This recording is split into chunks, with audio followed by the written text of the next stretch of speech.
in the main, which is normally pretty unusual. Flusterstorm, 3 Flusterstorm in the main is fine. So what he's done is the typical builds will run like 4 Forcible and maybe some second form of counterspell. What he's done is he's up to 3 Flusterstorm, 1 Pact of Negation. He's put a Snap in, and he's upped his land count by 1. So that's his way, you know. He's actually, the bigger thing is he's running 4 Ponder, 4 Brainstorm, and 4 Preordain on top of that. That's very high in the 1-mana cantrips. Really, that's gonna be, you know, a lot weaker than Candelabra will be here. But they're seeing for a big availability issue with Candelabra. The deck's still playable without. John Hiner had a bit of a judge issue the last round. Yeah, he actually defeated, in the end, he defeated Nick Marriott, Nick Marriott the previous round on camera we'd seen defeat Mono Black. So yeah, so we'll John see had accidentally, when he had cast Time Spiral, shuffled his lands into his deck. Okay, that's very okay. It's a little odd, but what then happened was he had 5 lands in play before he did that. Okay. And his opponent surmised that he did not have 5 lands in play. And that was, they had to investigate to find out how many lands he had in play and what had happened prior to the turn. And it turned out he did have 5 lands in play. Yeah, in that situation, it's still a recoverable game state, so... Yeah, I mean, you're shuffling, your library's random, so... Yeah. I did have an opponent one time accidentally shuffle their hand into their library. Josh Snider's going to 5 here. That's one you can't recover from. If you shuffle your hand into your library on accident, they will rule that you just don't get a hand. Oof. It's basically giving you a game loss. Yeah. So there are some that are unrecoverable. Yeah, Josh Snider going to 5. He can still do damage on the back of Thalia. There is not a bounce spell in the main deck for John Hiner. He, of course, plays a wish board. He has 3 cunning wishes. He has one snap. He has a snap in the main deck, which that should be more than enough. His sideboard with 3 surgical extractions. I'm not sure what those are for, but you can wish into them. It's fine. For the most part, it's a wish board. His wish targets. He has a turnabout and pretty much the standard. Brain Freeze, turnabout, Bloom Sun Zenith. Meditate, Pact of Negation, Rebuild. Those are all pretty standard. 5 cards for Josh Snider. As the Don't Daze Me Bro sleeves. Yeah. Daze actually very strong against High Tide. You daze the High Tide, and oftentimes they will have to try to go up again next turn. It depends on how many lands they're doing it on. The thing about Josh Hiner here is that if he doesn't see a Thalia, he will just wait. He will wait until his hand is completely and brutally amazing, and then just go off with a lot of ease. All right, turn 1 played by Snider. Zenithing for a Dryad Arbor. That's fine. I do not like that play at all. I do not like that play at all. Green Sun Zenith doesn't. Yeah, I mean.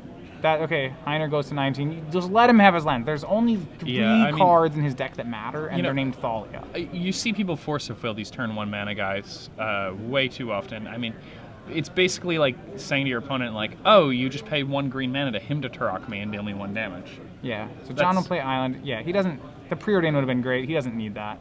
I mean, there's no second land off Snider, which is like a fair thing just to notice that Snider's probably land screwed. He is on 5.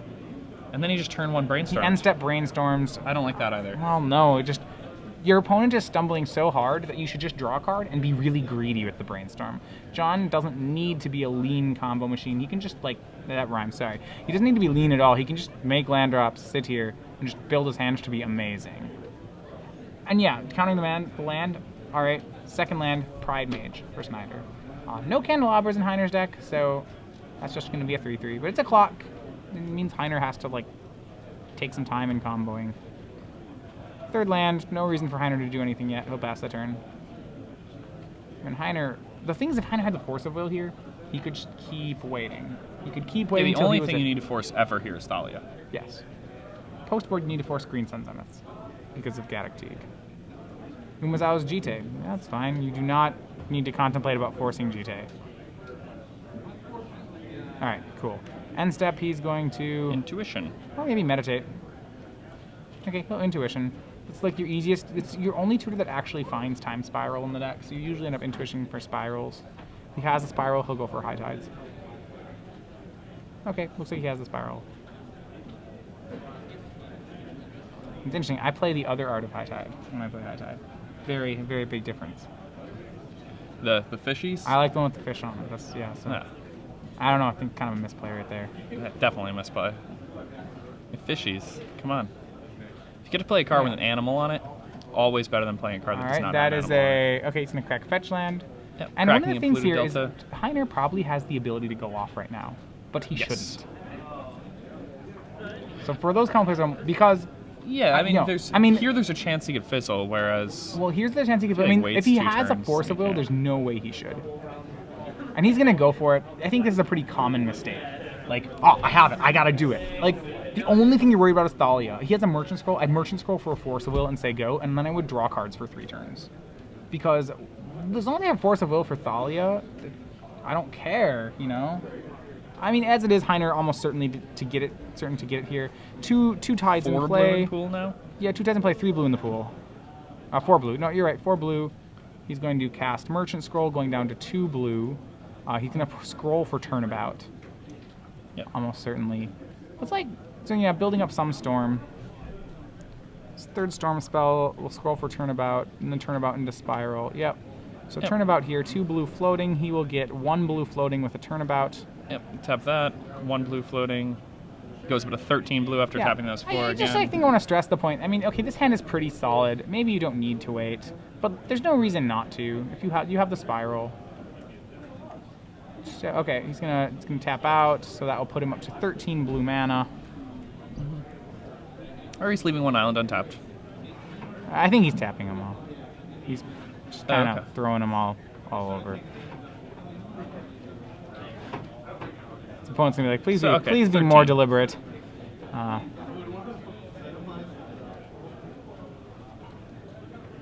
Yep, 13, and that's actually the 5th spell of the turn. He's gonna cast Spiral. So 5 spells cast so far. Spiral with 7 mana over the top. Yep, so he's got 7 floating right now. Remember, Time Spiral exiles itself. Both players shuffle graveyards into their library and then draw a hand of 7 cards. Because he has all these extra search effects and not the 4 candelabras, he's probably even more likely to go off here. The kind of hands which kill you, and it happens about 5% of the time, are ones which look like land, Force of Will, Ponder, Preordain. Like, that hand's pretty scary. You might fizzle on that. Yeah, I mean, the Ponder and Preordain, you always cast Preordain first, obviously, there. Yes, because you're looking for like a Meditate or another Spiral just to try again. Okay, so 7 mana, he's going to tap, and I don't like actually tapping all the lands. Yeah, you don't need to. You float can always mana. draw a High Tide. Right, you want to tap So- you want to tap actual lands at the last possible moment when doing this. So this puts him up to 19 mana in pool. He's already at 7. I believe he's tapping again up to 19. Which I don't really understand him doing that before drawing his hand. I'm not sure what's happening. We'll figure it out. It's not going to matter, most likely. It's definitely not going to matter. He'll probably draw a hand that's just wins. The comping off aspect of High Tide, so sometimes you're asking, like, how do you shortcut? I know there's a lot of controversy when Mike Flores tried to shortcut recently too much. So here's how I will shortcut with High Tide for people who like want to shortcut stuff at home. What I do is when I draw my hand, when it's really live, I'll draw my hand, lay it face up on the table, and say like, and then I'll look at my opponent, and they can look at my hand, and they can concede if they like to, and then I'll just continue to combo with my hand face up. If I believe it's completely, if I draw something like Force of Will, Pact of Negation, Meditate, Turnabout, High Tide, I'd be like, you can concede whenever you'd like. I'll just keep going until you want me to stop. So John going up to 19 mana now. He still doesn't have it. We're like debating about haven't the drawn details their hands of the yet. He resolution. can't, they've shuffled their hands back in. Just wait. Like, why does it matter? Like, this is like the easiest thing to solve ever. Just untap your lands and draw your 7 cards. You can solve by scooping up Josh's cards. I don't know. No, he can fizzle. It's fair. But all right, maybe we have a. Josh is, I think, fishing a little bit here. This is a judge ruling. He called a judge about his opponent tapping the lands for mana before they had drawn their cards, but after they had shuffled their things in. And yes, priority was never had there. Yeah, that's just illegal. You actually, according to the wording of Time Spiral, you must draw your hand before you can untap your lands. It says first you draw the cards, then untap up to 6 lands. Yep. So what you could say is, no, John, your spell's still resolving, you can't untap your lands.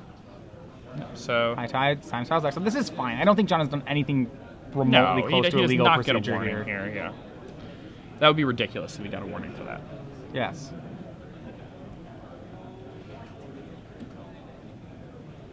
Okay. Pretty much if John's hand has a High Tide in it, this game's, or a Meditate in it, this game's over. Yeah.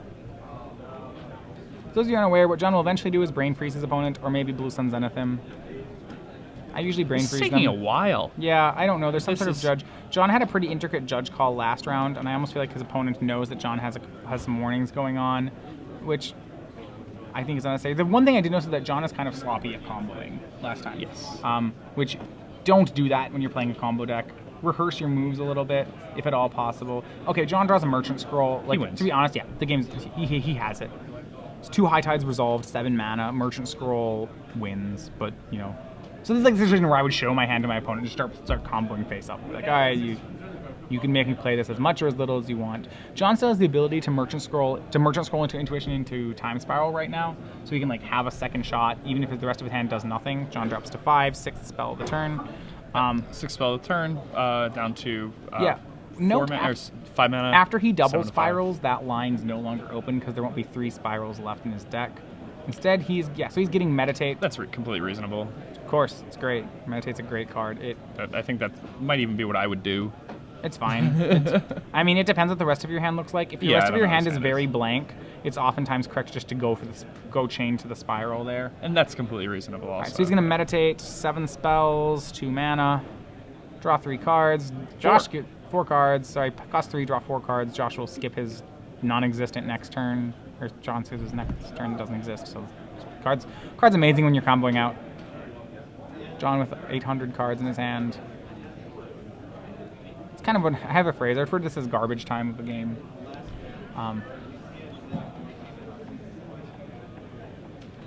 Oh, okay. He was okay. So the question was that John was asking if he could tap his mana in response to Time Spiral, But Time and his Spiral has to opponent thought resolve that he before you already can, had, but then he didn't. Okay, Preordain puts him down to 1 mana. 8th Storm. Top 2 cards, both bottom draw. Remember, lands are dead here, but there's, you know, 1 turnabout's like a ritual for 100. All the cards are absurd when you're comboing off. Yeah. Like once you're in this stage of the Brainstorm, okay. 9 spells. No more mana left in the mana pool. John's gonna have to start tapping his lands. So, game. Hey, tap all these lands, make 12 mana. gonna ponder. Does he have mana for that? My man. I don't think so. I must be off with the mana count here. I don't think he has mana for that.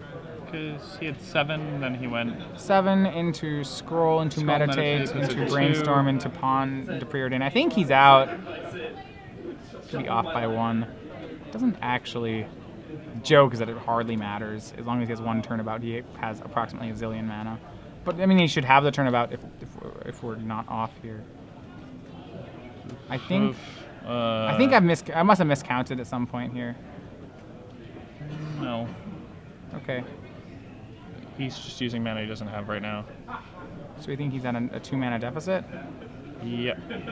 Because he had 7 when he time spiraled, because he had 13 before he time spiraled.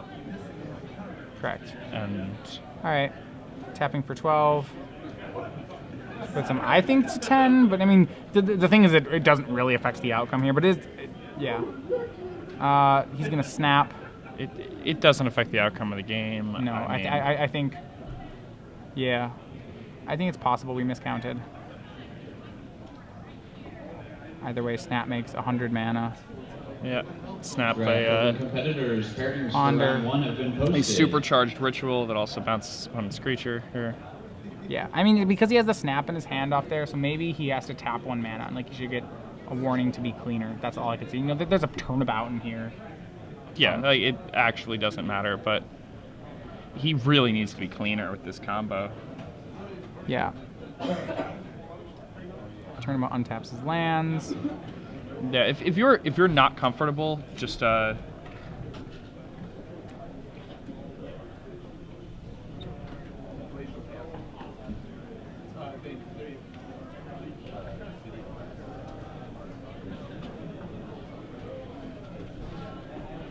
Alright, yeah, he's going for turnabout on his lands, second turnabout on his lands.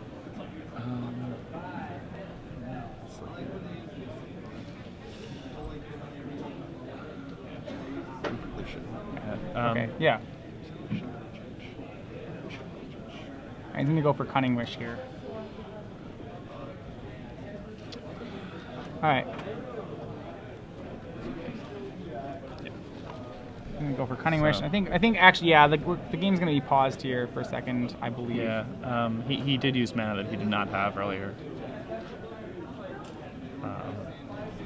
And you really just need to be cleaner with the High Tide deck.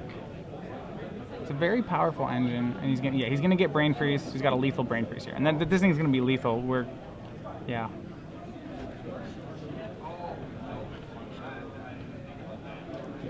We can go explain the math if necessary. Yeah.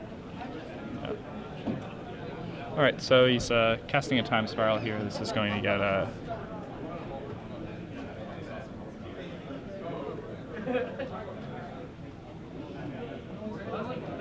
Yeah, he's a little confused about what's going on now.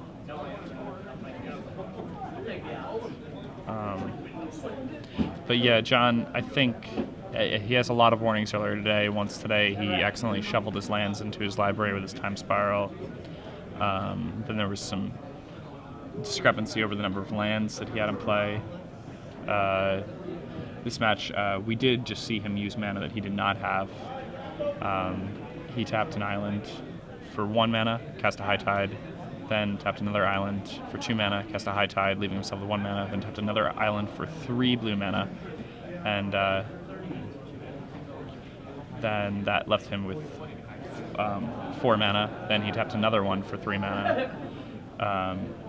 So he had 13 mana available to him. Then he casts High Tide, and it put him down to 7 mana. And yeah, it's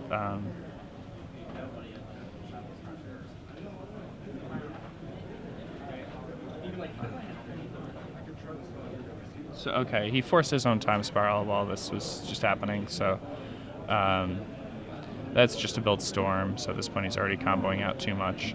And I mean, I understand that he was comboing out and winning anyway, but you really do have to be clean with these combo decks. You know, just because you are winning with the cards, you still have to functionally use them correctly to win the match.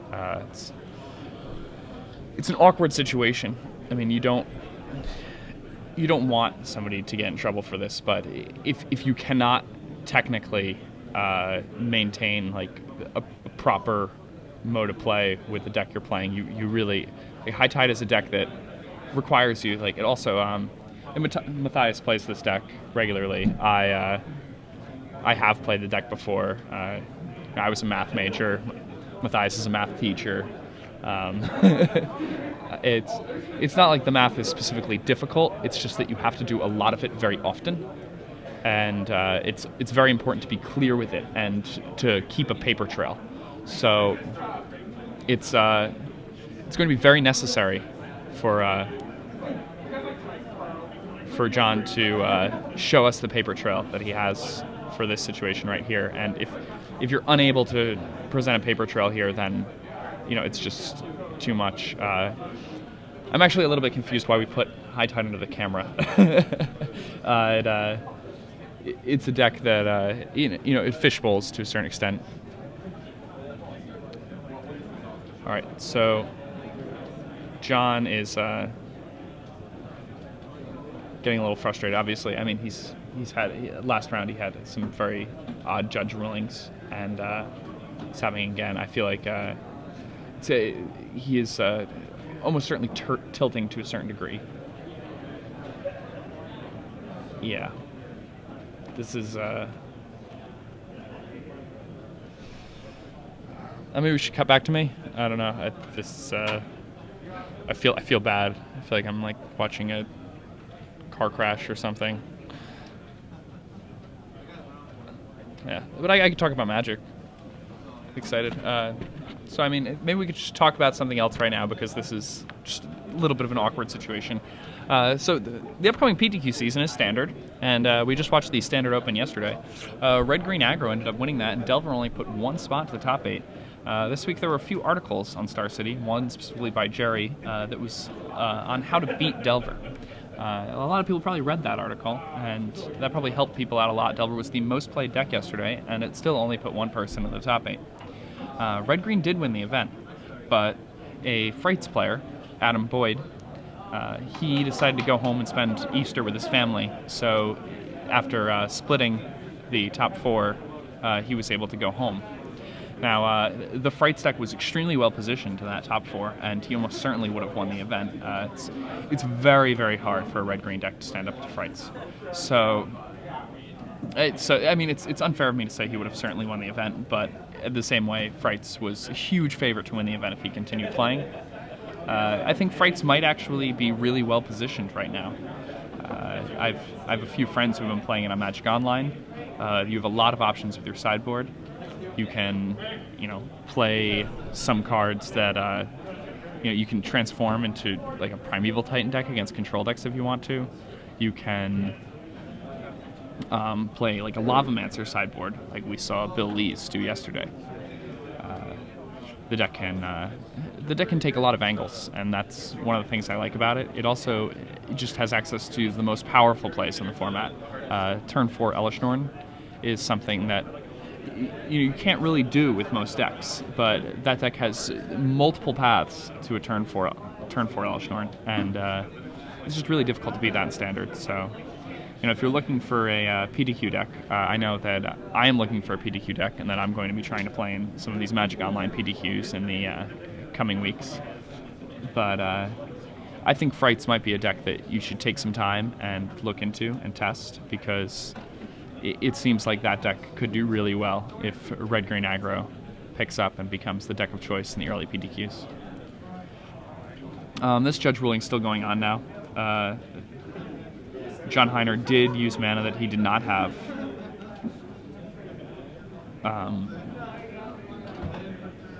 So we kind of just have to wait and see what happens. Sorry that we're just sitting here with you guys.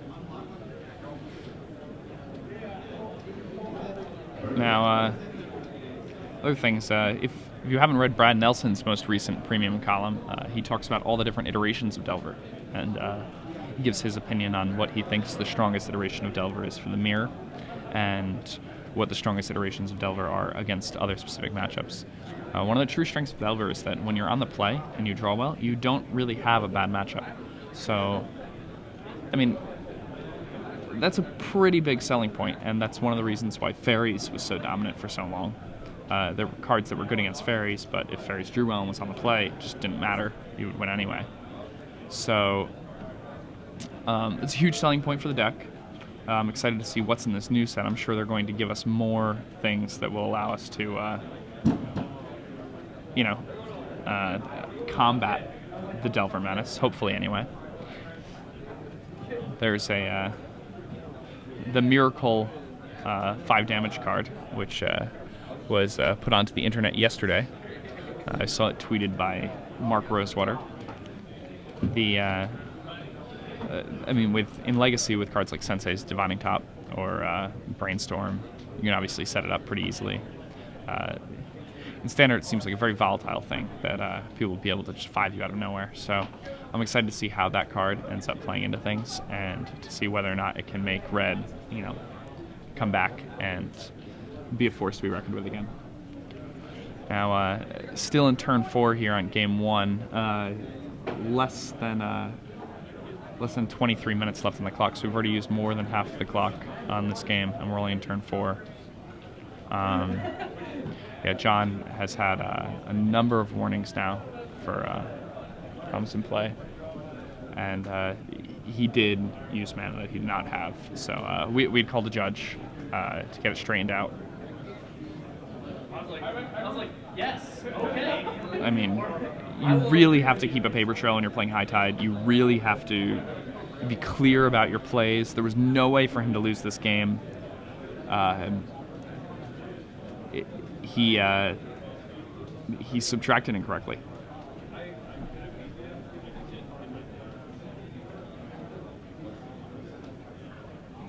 All right, so James Bennett.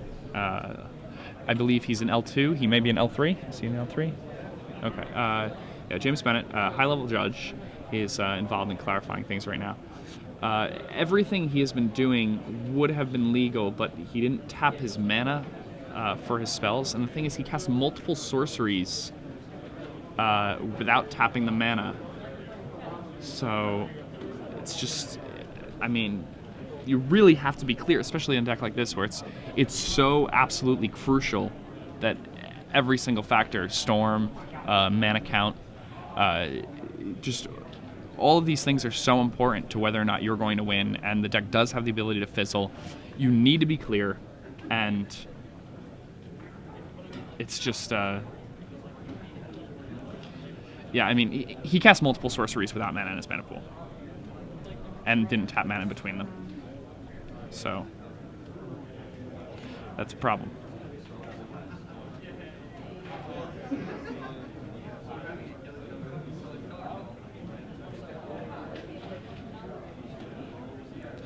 Yeah. Again, sorry, we're just sitting here with very little going on, trying to keep you guys entertained just by my lonesome.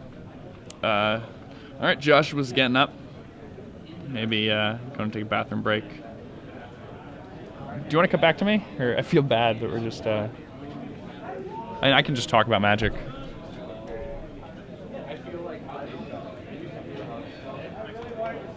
Hey, and welcome back. Matthias is over there helping out the judge situation, explaining what we saw from the booth. We have a math paper trail here. So, to recap what happened, he had 13 mana left in pool. He used Time Spiral. Afterward, he had 7 mana remaining in his pool. He used Merchant Scroll, got Meditate, cast that. 2 mana left in his pool. Cast Brainstorm, cast Ponder, cast Preordain, then cast Ponder, and that would have cost him 2 more mana than he had in his pool. He didn't tap mana in between. Multiple sorceries. It's just it's an unfortunate situation. He had you really need to be clean when you're playing a high tide deck. It's a deck that requires a lot of math, and again, paper trail is important. So let's talk about something more fun. All right, last weekend we saw Shahar Shenhar win his second Grand Prix in less than 6 months. He won his first one when he was only 17 years old, and he's 18 now, winning his second Grand Prix. That locks him up for gold, and now he's going to be at every Pro Tour for the 2012-2013 season, and that's a pretty impressive thing. This is a young kid. He is somebody who, now he's on the train, and we have to expect great things from him. I'm really looking forward to seeing if he's maybe like the next Paulo. Or I remember when Paulo first came out of the woodwork, he was considered some rogue deck player at a Pro Tour in Hawaii, where he played Ghost Dad and finished in the top 16 to secure himself a spot in the next Pro Tour. And at the time, like, this was a huge finish for him, a top 16. And now you look at Paulo and he top 8s half the events he plays in. But I mean, back then, he was the next big thing, and a lot of times you get next big things that don't really turn out to be such big things. But 2 Grand Prix in less than 6 months is pretty telling that we have a real deal happening. So right now, we have. Okay. All right, Matthias is gonna talk to you guys about Magic for a little bit. I will. I have to go talk to a judge for a second. Yeah. So we have a little bit of, we're asking, what are the more difficult things with commentary? Sometimes when you see something happen on camera, that's a little bit of a procedural issue. One of the questions had to do with communication between the players. In the game, it's pretty clear that the high tide player does have a win, worried to tap his lands correctly. The question is whether or not he actually had the mana that he was playing for them to pay for those spells. So that's what the judges are working on right now. It's especially with a really intricate combo deck, it's really important to track the things that you actually have to track. There's a lot of moving pieces. It's a very powerful deck and very good, and I think he has all the best intentions. You have to make sure that when you need a land, you actually are tapping for the lands. Okay, so we're gonna get a ruling here, I imagine, at some point. I don't think. I think we both agree that the Tide player has won that game. The question is whether he's actually tapping his islands for his spells.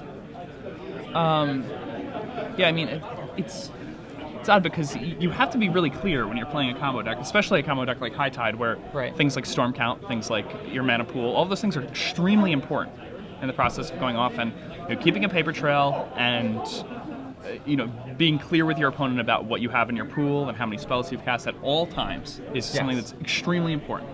And when I've played combo decks like that in the past, I used to play old High Tide decks. You've played this version of High Tide. If you're clear, there's never a problem. What I did is you have to just be very deliberate. I had made like note cards for myself to play at the GP. The problem with High Tide is there's 5 moving pieces essentially when you're comboing off. You need to keep track of number of High Tides resolved, number of blue mana in your mana pool, number of spells cast this turn, number of meditates you've cast for extra turns, and number of blue packs that have resolved. So there's 5 pieces. That's enough that like I think you need to use paper. You need an abacus, which is fine, but if you know that's right, I think you do need the paper for it. And you do. And I think, my major issue with what just happened is, he cast multiple sorceries with no mana in his mana pool without tapping lands in between. And I understand that he had the mana to do it, and it's a shame because the game should have clearly been won by him. Yeah. But you need to be clear, and clarity is important in these tournaments, even for the tournaments to be run properly and in a timely fashion. In this situation, this player has been responsible for multiple rounds going to over 15 minutes overtime because of judge rulings. Right, so here's a question. If you're his opponent right now, what do you do in this situation? If say this... I think I just say honestly what happened. Yeah, I remember... I would have called a judge immediately when a spell was cast without mana. When I was first playing Elf combo, I had a very awkward situation in a top 4 of a PTQ where I ended up drawing an extra card off Regal Force because I had counted my Ranger Reyes. And I was being pretty deliberate, like, all right, I was about to draw 8 cards. It's like, you're about to draw 8 cards. I drew 8 cards. And then a spectator after I drew it was like, that's a white creature. And then we both a judge call ensued, and I got a game loss for drawing extra cards. And I recall at the time my opponent just sat there and he was like, I feel like I was complicit in that. He's like, yeah, I know it sucks. He's like, all right, I'm going to scoop game 2 to you. And I remember this is in a top 4 of a PTQ and thinking that is the most gentlemanly thing I've ever seen someone do. That's unbelievable. Yeah. I ended up winning game 3. And I was like, you're a class act. I don't know if... Everyone's like, I'm not sure I would have done that in the same situation, but, Yeah, and this was really, Rob Martin out of Fargo PTQ. Okay. So the ruling on this is unfortunate for John. He was given a game loss for game rule violation. He had 2 game rule violations last round, so that's a 3rd one in the upgrade path, and that is going to give the first game win to Joshua Snider. A really disheartening line for John Hiner. Yeah. And now going into game 2 here, we have 14 minutes left. Yeah. It's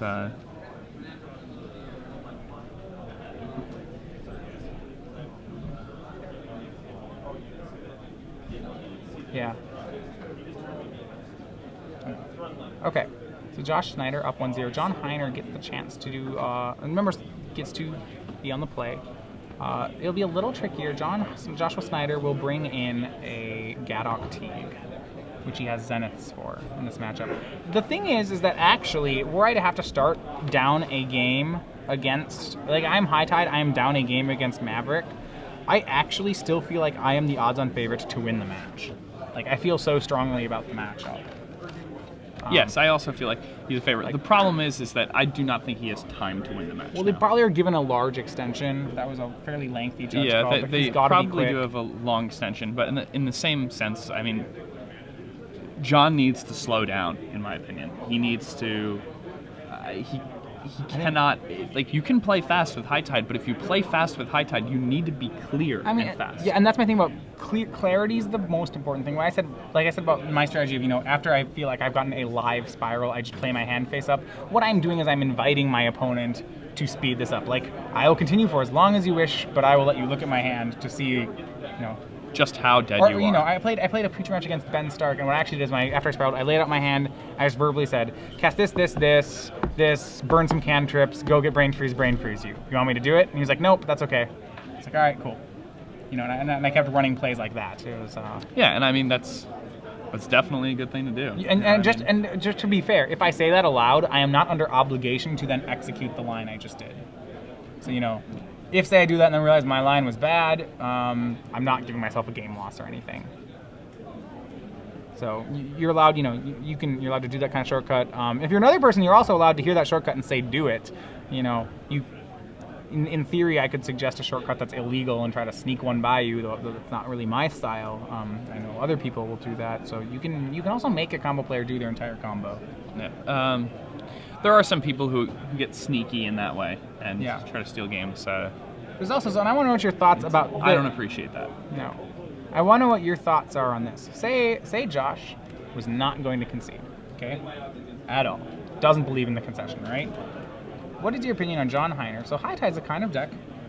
I could probably combo High Tide for 50 minutes if I just refused to win the game. Say you're in Josh's situation. Say we're playing, you're Maverick, I'm Spiral, and I'm like, I want you to, and you aren't conceding. What do you feel like me running the strategy of, I'm going to continue to combo until you concede, and if we get all the way to time, well, I got you 1-0. What is your opinion on that sort of strategy? That's really sleazy. Is it sleazy? I mean, it's interesting. There's an interesting morality question here. Am I being sleazy? Because with High Tide, I could cast cantrips and stuff for 50 minutes. I could find all 4 times. So I could play my whole deck and then Spiral, then shuffle in and play my whole deck again. Yeah. Spiral, shuffle in and play my whole deck. I could go forever. You even loop Cunning Wishes. You can't do that anymore. You actually can't loop Cunning Wishes. Oh, yes. No, it's okay. But new wish it's okay. I can still take 50 minutes. It's fine. I will find a way to make this take forever. All right. There's really no reason to loop Cunning Wishes, but... John turn 1 brainstorms Josh Snider with a Stirring Wildwood, I believe, right? Yeah. But anyway, so do you believe that's a sleazy sort of thing to do? I would not do it. Okay. Would you fault, or would it change your opinion of another player if you found that someone else was doing that? I don't think so. I don't think that's bad. I'm friends with people who definitely try to verbally trick opponents, and... I don't let that affect my friendship, even though I disagree with it to a certain extent. Ponderland Preordain, getting the 2 things he didn't like off the Ponder off the top of the deck. He's probably both going to the bottom. Maybe 1 to the top, if one of them was good. Just because somebody doesn't have the same political opinions as me doesn't mean I'm not going to be friends with them. Right. If he keeps both on the top, I don't really like... Okay, top, bottom is fine. I don't really like... Yeah, that's fine. Remember, with these cantrips, when you're playing in a slow matchup, greed is key, Don't be like, ponder, keep on top, ponder again, if at all possible. All right, here's Thalia for Josh Snider. Thalia you can combo through a Thalia. That's possible. It is hard, but actually possible. You usually need 6 lands. 2 High Tides is still enough to start it off. 1 is probably enough. 5 lands. Yeah, once you get your second High Tide, the Thalia won't matter. What you're gonna have to do is resolve 2 High Tides. So with 5 lands, you can go High Tide for 2. You get 3 lands left. Tap 1 for 2. High Tide again, and then actually you're still short on the Spiral. So it's rough. Josh will still need a follow-up clock though. A Knight of the Reliquary here would be ideal, which I think he has. I think he has 2 of them. But he doesn't have any lands in his graveyard, so he's going to need to. He can't juice them a little bit. That's fine. He'll probably spend 1 turn juicing. 1 turn, yeah. 1 turn he'll activate land, get fetch land, discard fetch land, get land, play Knight, go broke. Yeah. End step, he's going to brainstorm for 2. So John Hiner here is looking for a snap for the Thalia. And the thing is even with Thalia in play, John can just sit here, make a 4th land drop, say go. Josh can take his turn. He can be like, end step, snap your Thalia, untap, kill you. That's the beauty of High Tide, is that you just don't have to do anything. You can just sit there, I really like combo decks like that, where you just wait until the last turn before you're dead, and that's when you just do it. Yeah.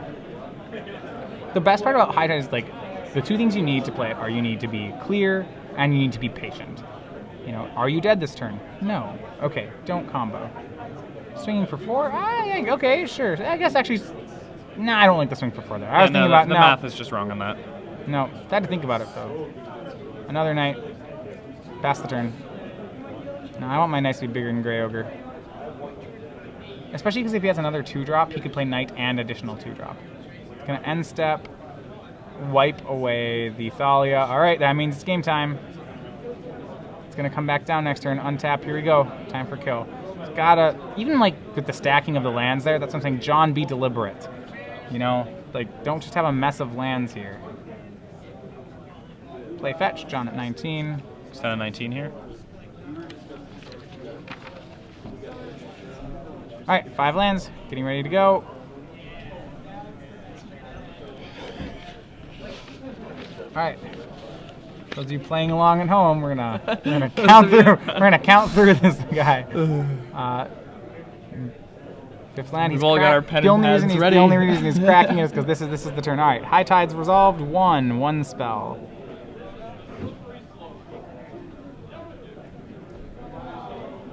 Okay, Josh. Now, does Josh have mind? Is he playing around Mind Break Trap? Yes or no? Do we have Mind Break Traps in Josh Snider's list? We have Surgical Extraction, which matters. That One does matter. Surgical. That's about it. And he has Canonists, but those didn't, obviously aren't relevant now. So no.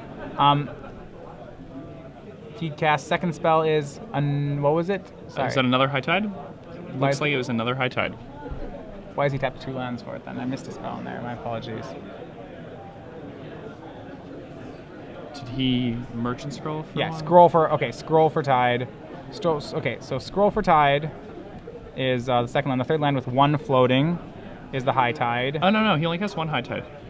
And then he casts Okay. Intuition. So he casts 1 High Tide. Then he tapped 2 lands, went up to 4 blue. So he has 1 blue floating, and he Intuitions. All right, and he's going to get his High Tide surgically extracted here. Oftentimes against a deck packing extraction, players will put 1 High Tide in the sideboard to Cunning Wish for. Even if he hasn't done that, well, actually, it's interesting. Here's where Candelabra versus Snap is pretty relevant. If he hadn't done that, I would say, when I've had my High Tides extracted and just all my islands make 2, between Turnabouts and Candlesticks, I don't find it to be a problem. What it does mean is you have to combo out using Brain Freeze. Probably Blue Sun's out of the picture. So yeah, this is in response to Intuition. Yes, High Tide, Intuition, 1 blue floating. 1 blue floating, Storm count at 3. Yeah, he's extracting the High Tide. Storm count is at 4 due to, right? High Tide, Surgical. No, it's at 3. Okay, because the Surgical is the 3rd spell. Mm-hmm. Yeah, so the problem is like he's going to have to combo off on 2 lands, which is fine. It means a couple of things. He does have the Turnabout and the Spiral. This is fine. It gives him more chance to fizzle. Probably to get there, he's going to have to resolve 2 or 3 spirals. He can't easy mode it. He's going to have to be careful. Yeah, he'll be careful. He won't get to make. He doesn't play Explore either, so he has to be pretty patient. He's going to have to after his spiral, he'll have to aggressively find the next spiral. But eventually, he's just on the Brain Freeze plan, nothing more. Like where Josh would have an Emrakul in his deck, John probably couldn't win right now. Yeah, I think John here, I would... He's going to get Snap. I like that. Make more mana. Awesome. Snap, Turnabout. He just wants mana. This is exactly what he should be finding. Yeah, I would go triple Turnabout. Snap, Turnabout, Snap. I think he wants Snap. That's fine. Turnabout's probably better. Turnabout is better, but he doesn't have... Yeah. How many copies of Turnabout is he playing? I believe it's 3, so... Okay, and he has one in his hand already, Yeah. so yeah, he can't. That's fine. That's completely reasonable. Yeah, Josh should give him a Snap. 3rd spell of the turn. 1 blue mana floating for John Hiner. We're almost at time in the round. I imagine these players have some large extension. I'm not sure what it is. The interesting thing is that as long as they get to start game 3, it doesn't take very many turns for John to win. John just needs to combo off quickly enough. He's given a Snap. He's come off. Yeah. So 5 blue in his mana pool. Mm-hmm. Turnabout is the.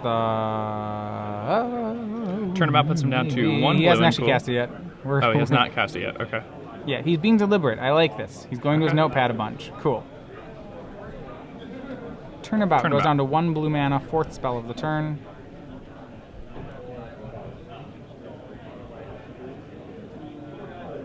Takes us now to 11 blue mana. 1 blue, yeah, well, a potential of 11, but not 11. Yep. One Up to blue, 3 okay, blue mana. 3 blue. Probably using 2 of it to cast Snap. And he's not going to be able to untap 2 lands there. He should be floating another one. Snap is the 5th spell of the turn. He has to be careful to hold priority. With a Snap on the stack. Yes, he can hold priority and tap a land. That's fine. He's saying that. With that on the stack. Yes. Okay. Make 4 mana. Making 4 mana. So that will put him up to 5 because he has cast Snap. Correct. 5 with a Snap on the stack. All right. Knight is returned. 2 lands are untapped. 5 mana, 5 spells. 2, 4, 6, 8 brings him up to 13 blue mana.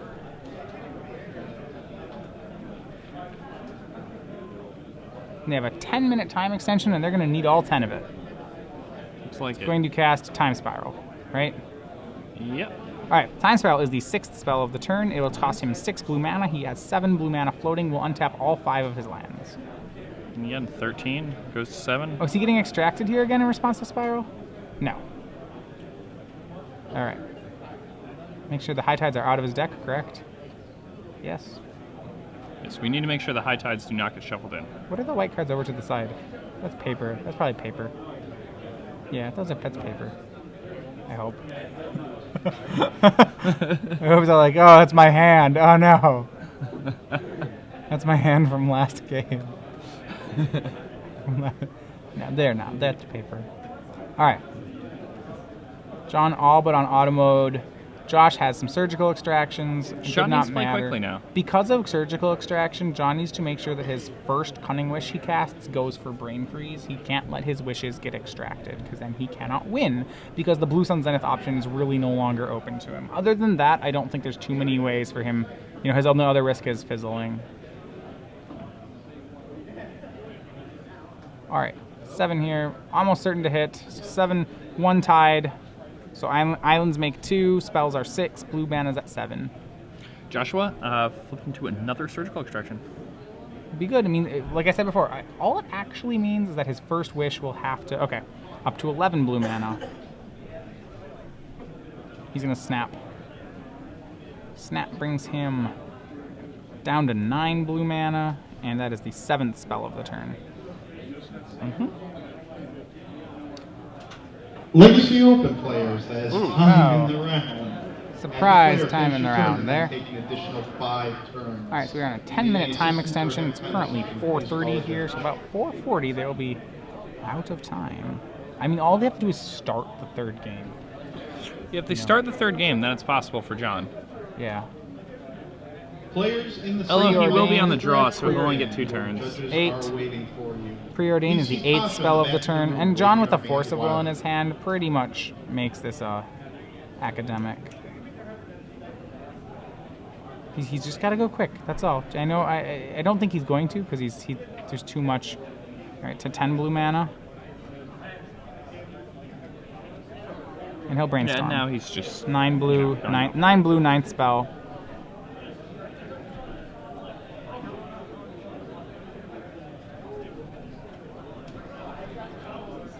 Draws 3. You're gonna have to put 2 of those back.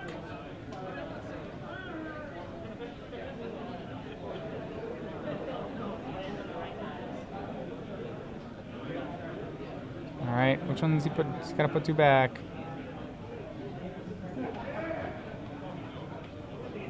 Does he put 2 of them back?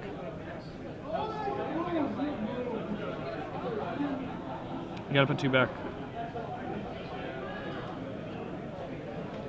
Deciding which ones to go put back, I think.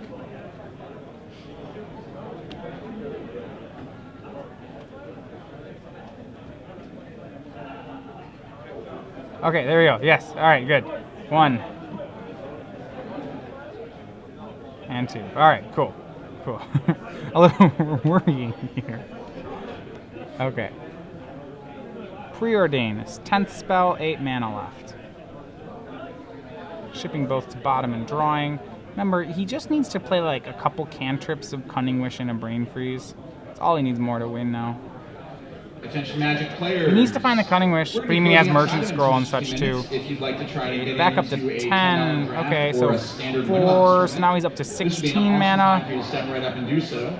Again, players, we're going to be closing sideboards at the beginning. The bigger thing is I see a lot of players with High Tide not comboing when they... Okay, he's just going to Spiral. He should be playing more spells first, but that's fine. Spiral will take him down to 10 mana. It's the 11th spell of the turn. Untaps 6 lands. He's going to try to Surgical in response. That's the 12th spell. John should force this. Builds up Storm and doesn't want anything to get forced. Anything to get extracted, really. Yeah, Josh putting on top to indicate how the stack is working here. Yeah, Gentry Force. Good to be clear with that. Yep. Well, that was a Flusterstorm, right? Okay, so 13 spells now played. Flusterstorm counters that. 9 mana. Yeah, all John needs is Cunning Wish or Merchant Scroll. That's it. And then should immediately just go for the kill, get the next game started. One of the dangers of High Tide is, like, you can just keep going forever. So a lot of people, if they get cold feet, they're like, oh gosh, I just want to be sure. We'll just keep going and going and going. And then they'll, like, draw themselves in a lot of rounds. Yeah, I've seen that happen a lot. Remember to multiply by 3. Yeah, it's, because right now we're close to, we're at 4 Storm of 12, so, Cunning Wish Spiral, now, that's we're at 13. So, like, Cunning Wish into Brain Freeze is only 45 cards. Josh will have a deck. He has to get up to 51 cards to mill him, so he's going to have to get up to 17. But, like, a lot of times I see players, instead of doing that, they'll instead storm their way up to 30. And I'll feel like, you don't need to do that. I mean, it's okay. There's no harm in doing it, except that you might draw yourself, especially when you're down a game here. Be aware. It's 49, so yeah, it's so easy. Like, yeah, it's 49, so he needs to get up to 51. It's the highest multiple, 3. Yeah. All right. So Hiner in the searching for a Cunning Wish. All right, Brainstorm, 14th spell, 9 blue, mana. 9. 8 went up to 16. Flusterstorm. 8. Yeah.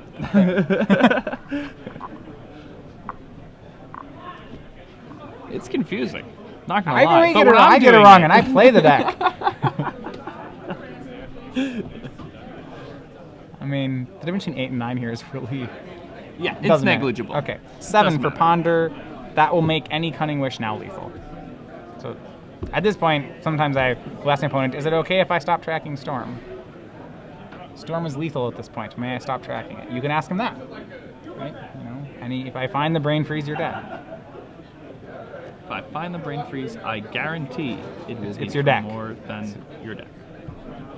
Yeah. Josh Snider with a 49-card deck. Highest multiple 3 above that. Or lowest multiple 3 above that is 51. So that's a Storm of 17. Yep, 16th spell. Brainstorm down to 6 mana. And the GRV really getting back to John Hiner. This would be match here. And I don't think he's gonna. I think they're gonna draw. They now have about 4 minutes left in the round. John's got to be quicker. All right, shuffle, and he's looking for the Cunning Wish. It's down to 5 mana. It's fine. Yeah, still has a zillion mana. And Storm's irrelevant. Storm is big. He's right big next to Storm. I just put an infinity sign. He's like, Storm is. I'm going to get you. So, all right. All he needs is a Merchant Scroll or a Cunning Wish. Does he have one of those yet? No? That seems hard to believe. I really find it hard to believe that he doesn't have one of them yet, actually. If so, Brainstorm is... Yeah, I mean, are we just building more Storm? I hope not. You gotta be quick, man. You don't want to draw. I don't think there's anything wrong that he's done thus far. I think he's been very clean this time around. Yep. No, it's fine. This is more strategic. You got to be fast. You're down a game and time's already been called. You're in game 2. Like, get there. Cunning Wish. That's it, right? Yep, he wins. Just do it. Do it. Show your opponent. Say Cunning Wish. I'm gonna get this Brain Freeze. You've seen it before. Bam. Get you. I think what he's doing is he's storming to 20. It's like rather than like count your cards in deck and realize what the lethal number is, I'll just make it 20. It's easy enough. I know that it's under 20. That's fair. I mean, it's more than you need, but sure, it's quick enough. Cunning Wish. Show me the Brain Freeze. Brain Freeze you. Do it. Bam. All right, game 3. Start shuffling. That's what I would do. All right. Don't shuffle that Brain Freeze into your deck.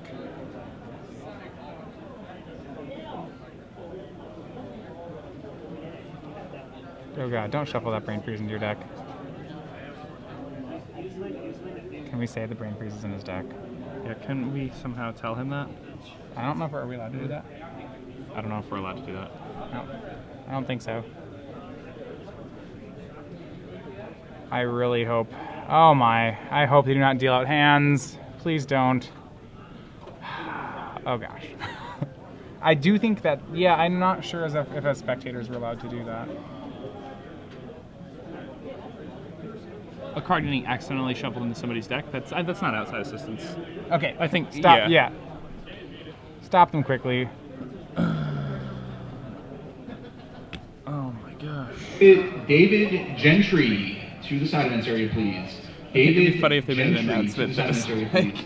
Also, don't we have shuffle three that spots brain. remaining. Don't Final stop! draft of the Stop, oh god, If stop! you'd like to join in that event, please this- make your way over to the side events GRVs area. are John's worst enemy here. Well, I don't know. It's hard to tell camera-wise. I can't tell if he's de-sideboarding. You know. Yeah, I'm not sure what's going on. If he did shuffle it in, I don't know if he went and got it.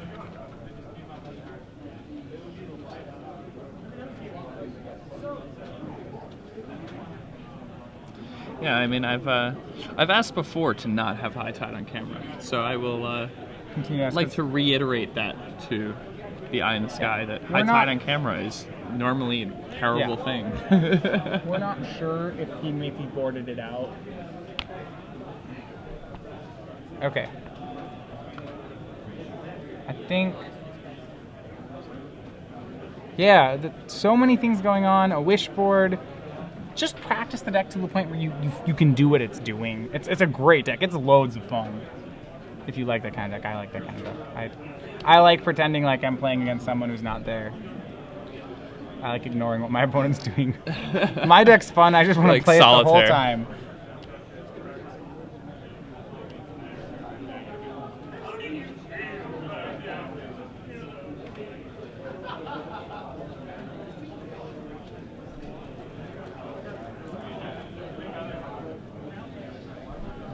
All right, John, we're just checking what's going on here. All right.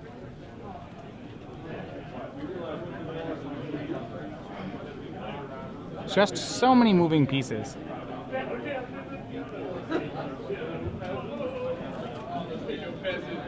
Okay. John's flashing us the camera. 2 thumbs up. He waited. He pile shuffled his deck. Waited. Saw that he had 61 cards Yeah. and caught his own brain freeze. Which is why you should pile shuffle. It's why it's awesome. I think he's had to stand up to catch himself. And be like, oh my gosh, stop doing it. Oh my gosh. All right. Good job, John. We salute you. Now get this. This is supposed to be one of your best matchups. Go get it. I don't know where they're at with time, with regards to time in the round. What John needs to do is play as fast as possible through the first 3 turns of the game, and then he can slow it back down. Because then he can win within. Remember, he's trying to win on turn 4.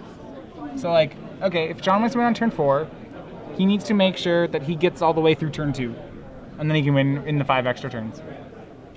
That's fine. Both players. I don't know. Joshua Snider's going away. It's an interesting match. Not sure. Did he actually present? Do we know? Did he present the 61 card deck, or did he catch himself before presenting it? I think those are 2 big distinctions. If he presented the 61 card deck, that's another game loss. That is another game loss. That's really heartbreaking. Both these games have been not close, high tide win.